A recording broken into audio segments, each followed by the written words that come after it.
Bienvenidos al podcast de Polso Radio, un espacio democrático para la participación ciudadana a través de la opinión. Polso Radio, Sociedad Política. Entre armas, drogas y prostitución, el camino en el cual menores de edad y adolescentes se ven envueltos, problemáticas que son poco visibilizadas pero que hacen un fuerte peso social en la realidad de un país. Aterrizando los delitos más comunes que se cometen diariamente y que atemorizan y preocupan a la población colombiana, según las cifras del INPET, Instituto Nacional Penitenciario y Carcelario, relacionados con esta problemática que hoy presentamos, en primer lugar se encuentra el homicidio. En tercer lugar, el tráfico, fabricación o portación de estupefacientes. En cuarto lugar, la fabricación, tráfico y porte de armas de fuego. Y en sexto lugar, actos sexuales con menores de 14 años. Cuando hablamos de droga o sustancias psicoactivas o psicotrópicas, se entiende que son aquellas que afectan o alteran la conducta, conciencia y pensamiento de una persona. Abordando esta problemática como ilegal, se presenta el consumo de drogas en menores de edad y adolescentes que han incurrido en ella alguna vez en sus colegios, grupos de amigos,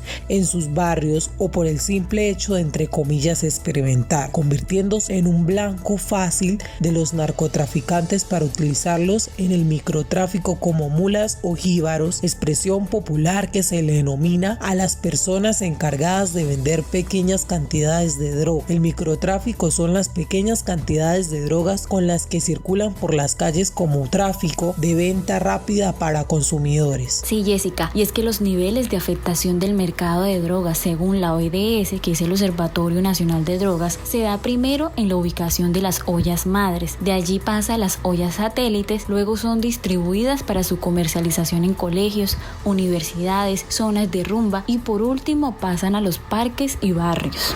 La dependencia de una o varias sustancias como cocaína, bazuco y heroína, derivada de la actividad de comercialización de droga en las calles, trae consigo problemas de salud pública, física y mental, que terminan en un deterioro humano asociado a la habitabilidad en calle, como es el caso de Anderson, un joven de 20 años que se dedica al microtráfico y consumo de drogas desde los 14 años de edad. Actualmente vive como habitante de calle desde los 18 años. Este inició probando marihuana con sus compañeritos de colegio cuando tenía tan solo 14 años. Luego pasó a oler boxer y ahora está sumido en el bazuco y la cocaína. Sus familiares han tratado de ayudarlo y sacarlo de este mundo, pero él solo repite que no tiene salvación. Qué distinta fuese la vida de Anderson donde nunca hubiera saltado al mundo de las drogas. Esta es una comparación con la realidad que se vive diariamente en las calles de Colombia.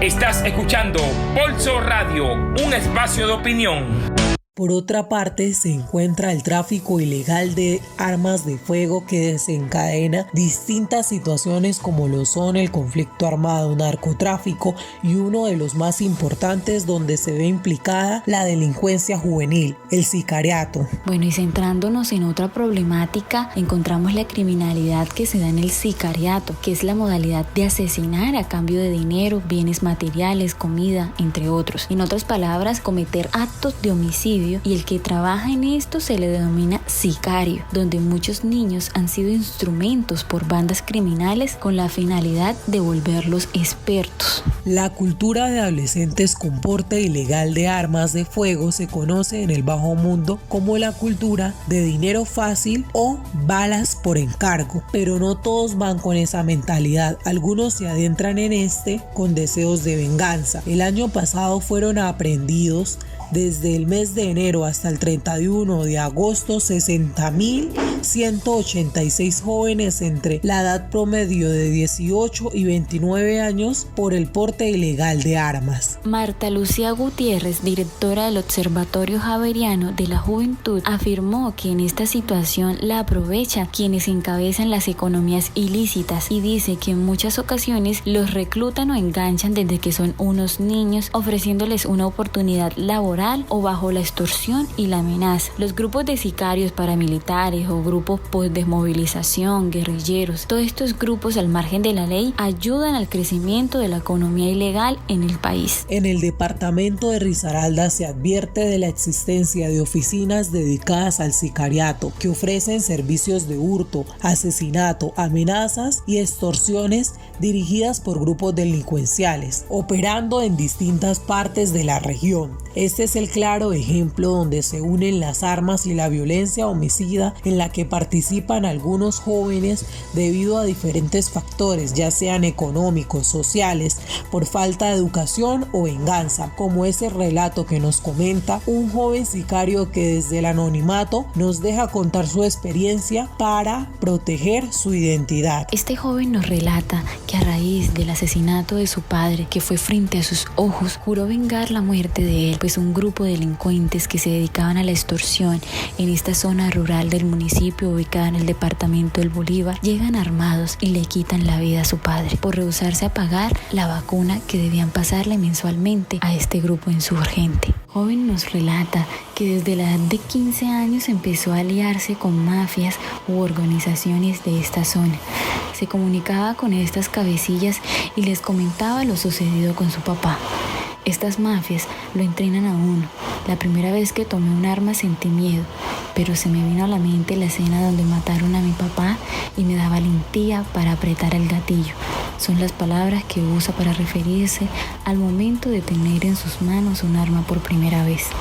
Entre llanto, él relata que a mi papá le arrebataron la vida, a mi madre le quitaron a su compañero de vida, mi hermanita pregunta a diario por su padre y llora desconsoladamente, y a mí me quitaron el mejor arquero de fútbol, mi amigo, mi héroe, mi papá. Dice que no siente miedo, que solo guarda rencor, odio y desprecio por aquellos vatos, como los hace llamar para hacer alusión a los asesinos de su padre. Su mamá le pide que regrese a la casa, que Dios se encargará de hacer justicia divina, pero para él no existe ni Dios. Él solo quiere encontrar los asesinos de su padre y acabar con la vida de ellos, así como ellos lo hicieron con la de su progenitor. También nos dice que para entrar a la mafia lo ponen a prueba. Dijo que la primera vez que atentó contra la vida de alguien le tembló la mano y que sintió el mismo miedo aquel que cuando llegaron aquellos sujetos a asesinar a su padre. Esa misma mirada en los ojos, como les pide que le perdonen la vida, pero no me da pesar acabar con esos viejos que en sus mismos ojos no tienen piedad con las peladitas del barrio, como las ilusionan con cualquier billetico y las muy bobas caen. Las primeras veces fallé, pero las últimas ya era un profesional en el gatillo. Hoy tiene 18 y sigue en la búsqueda de aquellos asesinos, y como en Colombia no hay justicia, él dice que las tiene en sus manos, que sabe que está mal, pero que hay un dicho muy famoso y es que a quien hierro mata, a hierro muere, y ese es el final de ellos, incluso el de él, pero que así es la vida y esa fue la que le tocó vivir a él.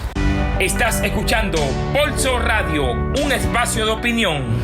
Mientras tanto, con la llegada de la pandemia, los niños, niñas y adolescentes se convierten en víctimas de reclutamiento forzado por parte de grupos armados como instrumentos en el microtráfico, sicariato y campaneo. Bueno, y otra problemática que abarcaremos es la prostitución en los niños y jóvenes. Este es el flagelo que crece cada día más sin parar. Según la Agencia de la ONU para los Refugiados, los términos de explotación, abuso y acoso sexual tienden a causar confusión con mucha frecuencia. La principal diferencia yace en quién es la víctima, que también es conocida como sobreviviente. La explotación y el abuso sexual afectan a las personas de interés. La explotación sexual se entiende como el abuso real o intencionado de la diferencia de poder, la confianza o la población de vulnerabilidad de una persona, como una persona que depende de otra para sobrevivir u obtener raciones de alimentos, libros escolares, transportes u otros servicios, con el fin de obtener favores sexuales, lo que incluye, entre otras acciones, ofrecer dinero u otras ventajas sociales, económicas o políticas. El tráfico de personas y la prostitución son parte de la explotación sexual. El abuso sexual se refiere a la intrusión física, real o intencionada de naturaleza sexual, ya sea por la fuerza o bajo condiciones desiguales o coercitivas. En este se incluye la esclavitud sexual, pornografía, abuso infantil y agresiones sexuales. El acoso sexual afecta a la persona y se refiere como cualquier conducta sexual no deseada que pueda percibirse como ofensa o humillación. Puede darse en el lugar de trabajo o en relación con este, aunque a veces conlleva patrones de conductas que también pueden verse como un incidente aislado. Para determinar si cierta conducta es ofensiva es necesario considerar la perspectiva de la víctima. El tema de la prostitución se volvió tan controversial y machista que muchas personas opinan que lo hacen por gusto o simplemente ven el camino más fácil para conseguir dinero. La falta de empleo, el desespero por llevar pan a sus casas y la explotación de algunos padres a sus hijos llevan a estos jóvenes y niños a caminos tan crueles, dolorosos, tristes y desoladores. Los casos de explotación sexual a menores que día a día se repiten en el país con un resultado del 70%, representa cómo miles de menores expuestos a cualquier cantidad de vejámenes en la calle y la mayoría de sus casos en la impunidad dejan un sinsabor en muchos colombianos. La falta de educación, los niveles de pobreza y la falta de políticas públicas llevan a estos niños a escenarios de vulnerabilidad. Los someten a vender su cuerpo cuando solo merecen estar estudiando, jugando y disfrutando de su niñez. Una muestra de vulnerabilidad a la que se ven expuestos diariamente los menores, según las cifras o el informe del ICBF, Instituto Colombiano de Bienestar Familiar, va desde el 2014 hasta el 31 de agosto del año presente. La entidad ha acogido a 72.543 menores que han sido víctimas de violencia sexual, cifra que deja a más de uno perplejo. Los niños no están recibiendo las garantías de protección necesarias, la falta de compromisos de las entidades competentes, de los colegios y por supuesto desde casas. En el caso de la pornografía de menores, pasaron de iniciarse 723 investigaciones en el 2015 a 1.280 en el 2019, lo que indica que los procesos aumentaron casi el doble, casos que han sido archivados o que han quedado y seguirán en la impunidad. Es alarmante el total de casos reportados por abuso, acoso, explotación y pornografía en menores de 18 años. Los niños y jóvenes son el blanco de esta problemática que cada día crece más. Sus derechos son violentados, no tienen garantías y se evidencian en el total de los casos de impunidad. Las entidades competentes deben abrir rutas de apoyo para todos estos niños y jóvenes que están bajo este flagelo sin fin. Cabe resaltar que los principales focos de vulneración de estas tres problemáticas en su mayoría de veces son donde hay presencia de comunidades indígenas y afrodescendientes. En lo que va corrido del año hasta el mes de octubre, a la hora de caracterizar los departamentos más afectados por todo tipo de delitos, sumando hombres y mujeres, encontramos en primer lugar a Bogotá, Distrito Capital, con 35.073 casos. En segundo puesto al Valle del Cauca con 34.623 casos. En tercer puesto a Antioquia con 31.382 casos. En cuarto puesto a Boyacá con 24.280 casos y en quinto puesto el Cesar con 14.992 casos. Todas estas cifras son tomadas de la página del INPEC.